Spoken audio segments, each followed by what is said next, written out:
Okay, so now we see the individual folds now. This is falx cerebri.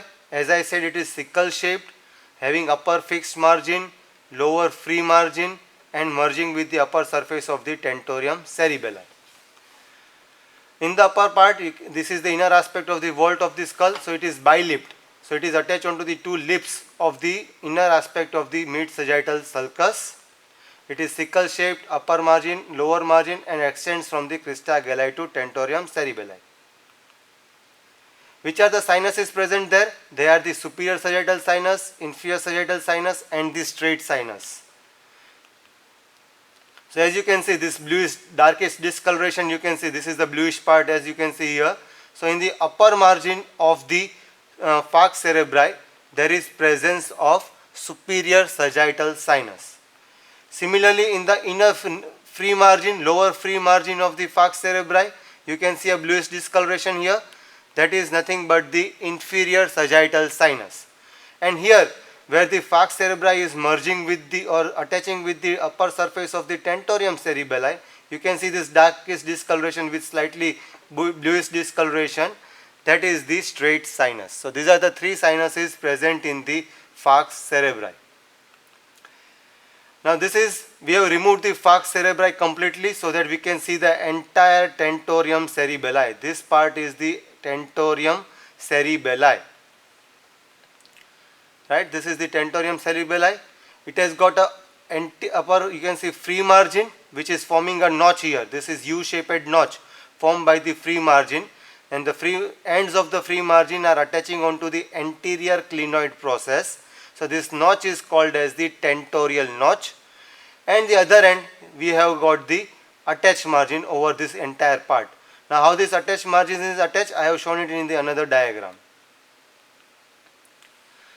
So why this is called as tentorium? So this is, we have reflected the tentorium cerebelli. So it was attached here on this part, and onto this posterior part, and you can see the cerebellum present underneath it. So that's why it is called as the tentorium cerebelli.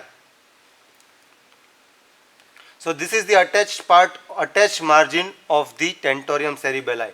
It is attached onto the posterior clinoid process, then the upper part of the petrous part of the temporal bone, then onto the transverse bilips of the, or you can say both the upper and the lower lip of the transverse sulcus on both the sides. So at the transverse sulcus, it is bilipped, so it is giving a space for the attachment of a sinus, formation of a sinus there, and anteriorly it is attached onto the posterior clinoid process. So free margin is attached onto the anterior clinoid process, and the fixed margin is attached onto the posterior clinoid process, and where there they form a crossing which forms a triangular area, and that triangular area is pierced by the third and the fourth cranial nerve, which you will learn in the future lectures of the orbit. So which are the sinuses present? The superior petrosal sinus, transverse sinus, and the straight sinus. So where are they present?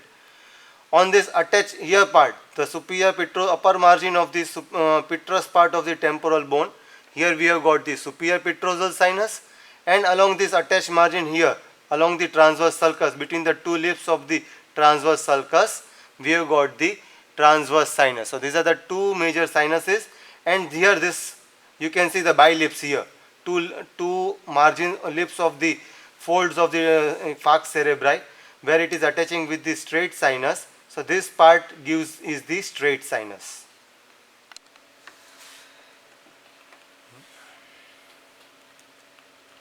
Next, it is, we have removed the tentorium cerebelli completely. So this was the attached part, the attached margin here entirely, and now below it we can say this is the falx cerebelli. These were the two sides where the cerebellar hemispheres were present.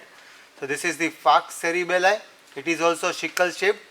Upper end is attached to the internal occipital protuberance, and remaining part it is attached onto the posterior aspect of the cerebelli. Falx is attached to the internal occipital crest. It consists of occipital sinus. Then this is the fold called as diaphragma sellae. It is covering the pituitary fossa. So where are the attachments? Anteriorly it is attached to the dorsum sellae, and posteriorly it is attached to the tuberculum sellae. and it is pierced by the stalk of the pituitary gland. Nerve supply above the tentorium cerebelli on the upper aspect, vault and all those aspects, the nerve supply to the dura mater is by the ophthalmic nerve, whereas the three cranial fossa, the anterior cranial fossa, middle cranial fossa, and here there will be presence of the posterior cranial fossa. So they are the floor part of these fossas is supplied by the different nerves. So anterior cranial fossa is supplied by the ophthalmic division of the maxillary nerve. Ophthalmic division of the trigeminal nerve. The middle cranial fossa, which consists of the maxillary nerve and the mandibular nerve, so they are supplied by the meningeal branches of the maxillary nerve and the mandibular nerve.